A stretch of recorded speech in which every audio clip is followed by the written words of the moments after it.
Folks, something preposterous has just been revealed regarding Zhongli's identity, or revealed's a bad word, more like reaffirmed, which is, prior to the Archon War, hell, prior to the War of Funerary Flame, Zhongli was already known as the Lord of Geo, but more interestingly, as Heaven's Star.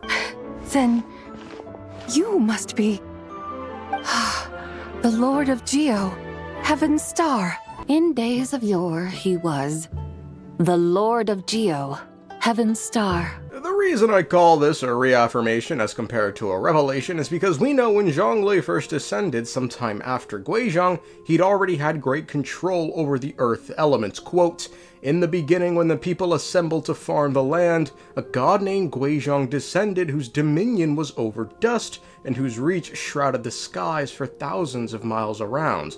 The god laid down 4 commandments for the people. Then another god descended, whose dominion was over Geo, and who brought the people of Liyue to this place. Jointly they shepherded the people for their protection." Now, what's interesting about all this is we now have a much clearer timeline, given we know definitively that Zhongli existed for quite some time and had control over Geo prior to the War of Funerary Flame. In the distant past, there was a feast, which I attended. I faintly recall the Lord of Geo also being present that day. Oh! And then? What happened? Among the dishes served, there was one that could be found in every household throughout Langan at the start of spring.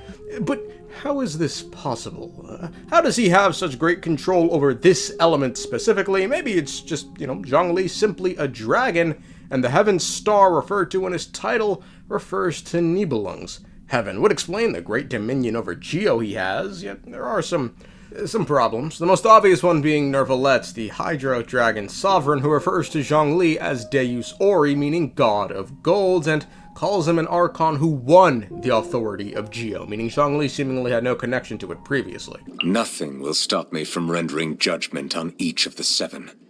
As the Archon who won the authority of Geo, Deus Ori must be called to trial. So in addition to already having had great affinity for wielding Geo, Zhongli would go on to win the Archon War, which earned him the Geo authority taken from the Geo Sovereign, as well as the Geo Gnosis. And Zhongli being a bishop of some kind, or even the Geo Sovereign himself, it seems unlikely Nervalet would be willing to throw Zhongli on trial, further separating Zhongli from Nibelung's heaven and bringing him closer to the heavenly principles. Heavens are Zhongli's own voice lines. In Chinese, his alt voice lines specifically all mention heaven, with the 3 roughly translating to 天理常趋 "The principles of heaven are eternal. 此乃天道 This is the way of heaven, 天动万象 and heaven governs all things." Most damning, however, is the ult itself. While in English the move's name is Planet Befall, in Chinese, its name is Heavenly Star. Now, despite all this, perhaps the clearest example we have regarding a connection between Zhongli and the Heavenly Principles is Zhongli himself connecting the two directly when he told us it was the Heavenly Principles who imposed the curse of erosion on him. People abandon and surrender the things they love to pursue the right path. Perhaps this is the erosion imposed on me by the Heavenly Principles. Now, whether this refers to the fact that erosion is a natural part of this world and the Heavenly Principles are the natural order of this world, or the Heavenly Principles specifically cursing Zhongli with erosion is unknown, but what should be much clearer about all this is when it said Zhongli descended one day, much like Zibai, he descended from the Heavenly Principles, heaven, and it's there his connection lies, but what exactly is that connection? What I find odd is typically before the War of Funerary Flame, nearly all the beings who descended from the heavens at that time to serve, help, or guide humanity, much like Guizhong and Zhongli did, were divine envoys or angels, as that was quite literally their prerogative. Angels were made by the Heavenly Principles specifically to fulfill this role, and to do this, they had to descend from the heavens. Long ago, I descended from the heavens to Langan to act as an envoy, guiding the people of that nation towards a peaceful future. The people of Langan called me the god of soil and grain. Yet now we know for a fact there's 2 beings who were divine in nature, descended before the War of Funerary Flame, helped humanity, but have never been referred to as angels, with one of them even being referred to as Heaven's Star, and he was called this by an angel, no less. And for those wondering if Zhongli is an angel, I mean, I suppose weirder revelations have happened. It was just this patch we found out the fucking Ibis King was an envoy to the moons. The answer is no, Zhongli does not belong to the angel race. Quote, in a time long past when Zibai descended upon the mortal world as an envoy of the moons, she befriended a being most unusual. Though he bore the semblance of a mortal man, one with a striking visage, he could ride the clouds of mist, move mountains and fill seas, shatter rocks, and grind jade to dust, yet despite possessing powers that could rival the divine, he was not of the angelic race, much to Zibai's amazement. One day they agreed to meet high in the mountains to duel the Adeptus arts, yet when the hour arrived, her opponent was nowhere to be seen.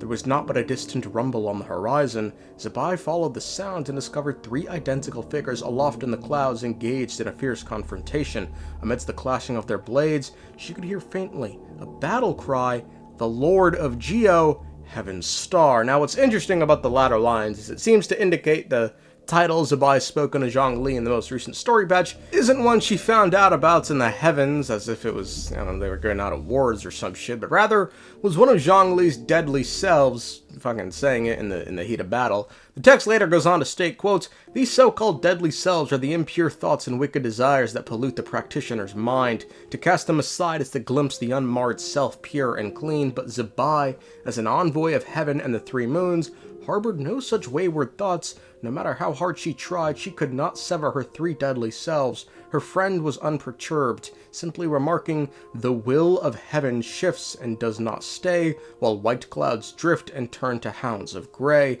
And with that, he turned and left. So, already over 6,000 years ago, there was a clear separation between Zhongli and heaven, hailing not from the angel race, yet having divine powers, possessing unclean thoughts indicating he's not from the heavens, yet his title and knowledge of the heavens suggest otherwise. So, naturally, in order to find out who Zhongli truly is, we must search for other divine beings who existed in or around this time, weren't connected to the angel race, and preferably had knowledge of the heavens. Well, like before, you know, Guizhong is someone who I guess fulfills these requirements. She descended even before Zhongli did, but we know even less about her origins than his.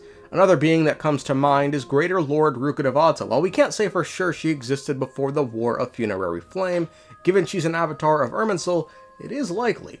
Another that comes to mind is Egeria, a being created by the Shade of Life Nibirius to act as a heart for the primordial sea, and was described as having the majesty of a god. There's no real common denominator between the names we've brought up, other than the fact that they all have extraordinary origins. Rukkhadevata, avatar of Irminsul. Egeria, created by a shade.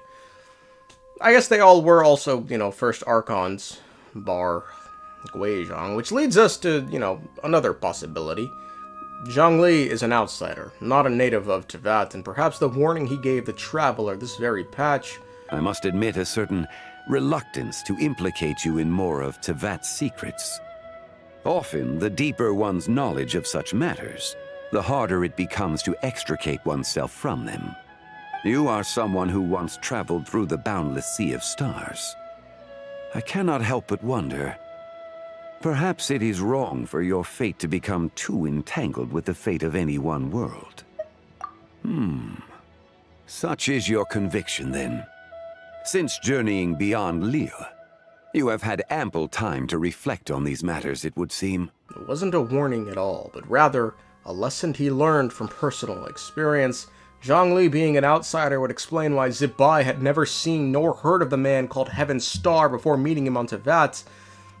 I don't know, though. You know, in short, what I'm trying to say is, I don't think Zhongli is someone we know about. You know, while I personally believe Zhongli is a native, I think we'll later find out about someone, you know, from the heavens, around the heavens, in the heavens, in Teyvat's history, who, you know, we'll go, wait a second, that sounds like he could have been Zhongli, you know. I'm not exactly sure how everything connects, nor its connection to the heavens. And if, you know, if that isn't a satisfying answer, get wrecked. I mean, we couldn't, when the Sinner first came out, the Sinner Crystal, you quite literally could not answer who that was until like a year later when Skirk finally name-dropped Betterfulnir. My point. So that's why I say that.